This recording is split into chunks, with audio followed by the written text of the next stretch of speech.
Hi, I just said Pui, and you're watching the View Review.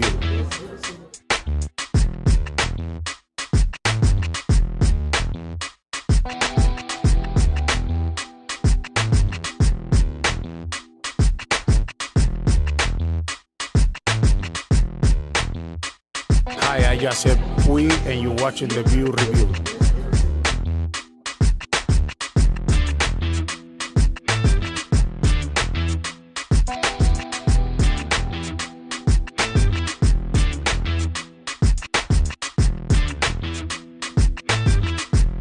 Hi, I just said Pui, and you're watching the View Review.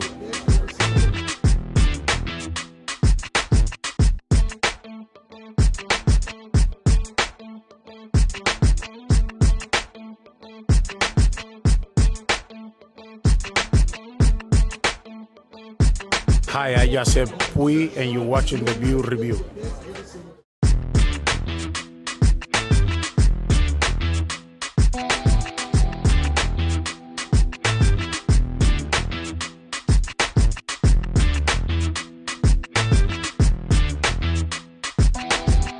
Hi, I just said Pui, and you're watching the View Review.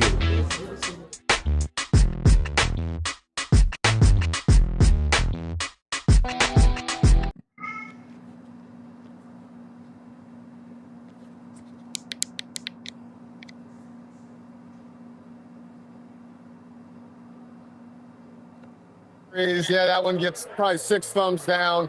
The Dodgers get thumped by the Blue Jays, 11-4, the final score in Game 1 of the World Series. Welcome to the Blue Review presented by LAX. I'm Marcus Grant with Parker Bell at Cosm. That is Greg Bergman, dressed very dapperly in parts unknown. My home. I mean, Greg, simple as the pitching let him down. Blake Snell was not his best. The bullpenned.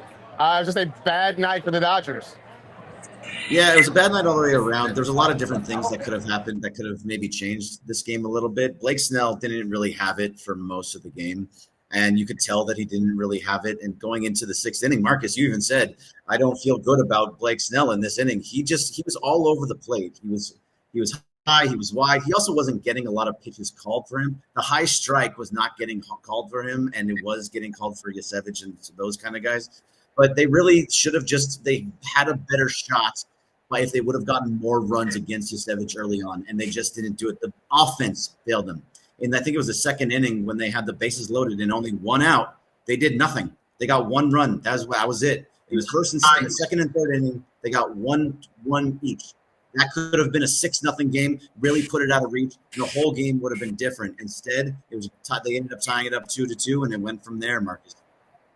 Yeah, I mean, Parker, we sat and watched this game, and I think we all said, like, a crooked number would have been kind of nice in one of those couple of innings. They got 1 in the 2nd, 1 in the 3rd. But like Greg said, I mean, there was a chance to really knock Yasevich out and give Blake Snell a little bit of breathing room to work with. Yeah, you allowed to give their bullpen, who's already not having a great postseason, some extra confidence. So that's going to be tough moving forward. You give the Blue Jays, which is granted a great team, a chance to just be a little more confident against the Dodgers team that is, has been so dominant, thinking that, yes, we can get them. They just showed that they can. So it's going to be tough, Marcus. I mean, this is one of those things where we all maybe did say in 5, some 6 at the station, and here we are. It was always going to be hard. You have 2 really good teams going against each other, and you have to play perfect ball to get through a team like Toronto. They're just too potent of an offense, and they showed that today. So Snell, he can bounce back, but the problem is you got to see the offense bounce back too. Yeah, I mean, that's some of it, right? Because this is an offense that even in the sweep of the Brewers didn't put up a ton of runs. They won some close games. The pitching was amazing, and that's sort of what kept them in it. I mean, Greg, looking at this too, the other part of it with Snell, with everybody who pitched, not a lot of swing and miss in this ball game. I mean, the Blue Jays they're sort of the Brewers plus, right? They make solid contact, but they also have a lot more power than that Milwaukee team did. So I think after tonight, if they didn't know it already, Greg, the Dodgers realized they're in a fight for this series. Yeah, if they didn't know it already, I really hope they woke up because they are in an absolute fight with this Blue Jays team. The Blue Jays came out in this game, and they showed, especially in that 6th inning, that they're here to play, that they are going to score runs, that they are going to make it very difficult on your pitchers. They're going to foul away balls when they should be strikeout pitches. They are going to get on base, and they are going to hit for average and for slug. This is a very good team, and it was always I think in all of our minds, a sweep in Toronto, not a sweep, a split in Toronto was really the best that you could really ask for. And now you just have to look at it tomorrow and say, hey, they came out and give us an absolute beating. We have to take that personally and give it right back to them tomorrow night, because the last time the Dodgers got beaten this badly, it was against the Phillies when they won 8-1, when they got just destroyed in that game.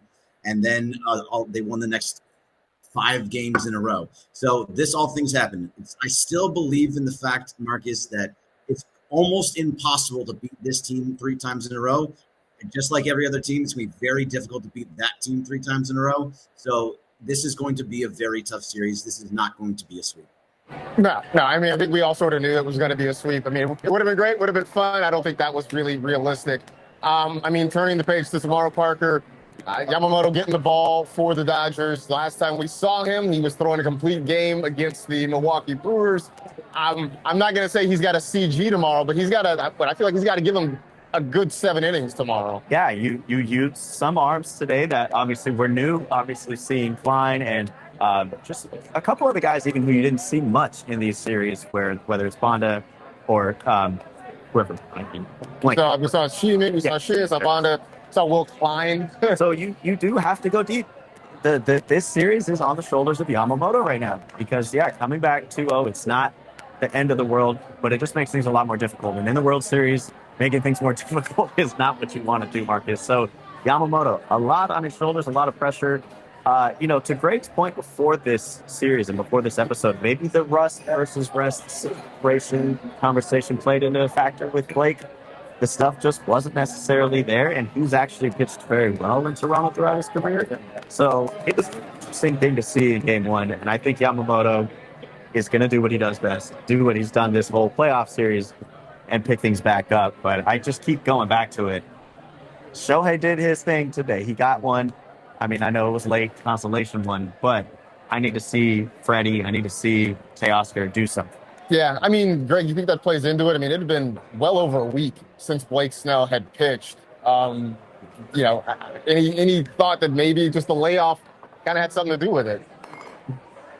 I mean, maybe a little bit, but I just don't think it's an excuse. They had layoffs before. He came back and pitched great when he had basically the whole season off. So I don't really see it as an excuse. I think Bo Bichette had a bunch of time off, and he came out and got some big hits and got on base. I just, yes, maybe there is a little bit of that rust that's on there, but he got beat.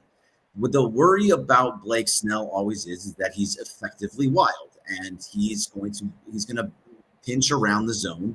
And if he gets hit in those moments, or if he's not getting those calls, which he very, very clearly was not getting those calls from the umpire in the back there, he's going to struggle. He's going to throw a lot of pitches, and he just never really had it. The 6th inning, if he could have gotten through that 6th inning and kept it tied, I think it would have been different, but it just wasn't fair for Emmett Sheehan to come in with the bases loaded and nobody out. That I don't put any of that on him. If he escapes with just one run, even 2 runs there, that's a win. Yeah. So it definitely wasn't fair. Yeah, no, I mean, that's definitely a incredibly tough spot to come into, right? Especially because the Blue Jays, they could smell blood in the water at that point. They were having great at-bats. They were fouling pitches off and just waiting to get something to hit. And then, they just sort of made the Dodgers pay over and over again. Archer ends up hitting the grand slam, and that was pretty much all she wrote at that point. So, in some ways, obviously, you don't want to lose. You certainly don't want to lose like that. But I feel like in some ways, easier to kind of brush this one off. When you look at the things you missed out on, you missed these scoring opportunities early. You had the one terrible inning where you give up 9 runs. It feels like this one's a little bit easier to shake it off and say, all right, let's come back. Let's get ready for Game 2. Let's try to split here in Toronto, and we'll go back home to Los Angeles. We'll see what happens there. So, again, not ideal. But this is what could always happen in a World Series in games like this. So, I don't know. Any Parker, any final thoughts? Well, I'll tell you, at least it was really fun here for a bit of the game. But even afterwards, the energy was great here. And Greg, I know you're going to be here tomorrow. But just for everyone who tunes into ESPN LA and all of our socials across the station and the Blue Review, stay tuned because you may have a chance to win Dome tickets. We'll get more details out in a second, but I think that it was a great environment to be around. We met a great fan, Yeah. station great. His name's Eric out here in LA, and his son has a baseball game tomorrow. He's wearing a Ohtani jersey, and Pitching he's for the first time tomorrow, so good luck. to Eric's son. I think it was Noah, I believe? Noah. Noah. Noah. So good luck. And his wife was named Jean Grey. Yeah, I didn't hear that part, but yeah, for my final thoughts, look, I didn't hear what you said, so I'm just gonna move forward. My final thoughts on all of this is very much that, it is one game. Marcus, you're absolutely right. This is one game. They got to just come back and do it tomorrow. This is a 7-game series. You're going to lose a game. The fact that they were 9-1 coming into this was as crazy as it could have been. Now they have been hit in the face. They need to come out and they need to do it right back tomorrow. So let's do it again tomorrow. I'll be at Cosm with you again tomorrow, Parker, and we're going to hopefully have a much, much better game from Yoshinobu Yamamoto. So hopefully that's going to be tomorrow. And look, brush it off, get some drinks, have a great night tonight, and just go have some fun. We got another one tomorrow. Let's do it again. Indeed, we'll take it off. Get ready for tomorrow. 5 o'clock schedule time for that one, but I believe posted start times are a lie.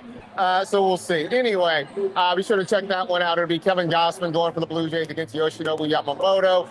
Greg and Parker will be here in Cosm. I will be watching from the homestead. We'll be back with you tomorrow after the game to recap what happens in Game 2. But a tough one for the Dodgers in Game 1. 11-4, the final score in favor of the Toronto Blue Jays. They have a 1-0 lead in the 2025 World Series. Shout out to Carlo for getting us up and on the interwebs. Thanks to everybody here at Cosm for hosting. Thanks to LAX. Appreciate everybody who jumped on and hung out with us during the live stream. For Parker Bell, for Greg Bergman, I am Marcus Grant. We'll see you tomorrow here on the ESPN LA YouTube channel. Go Dodgers. We'll see you then. Yeah.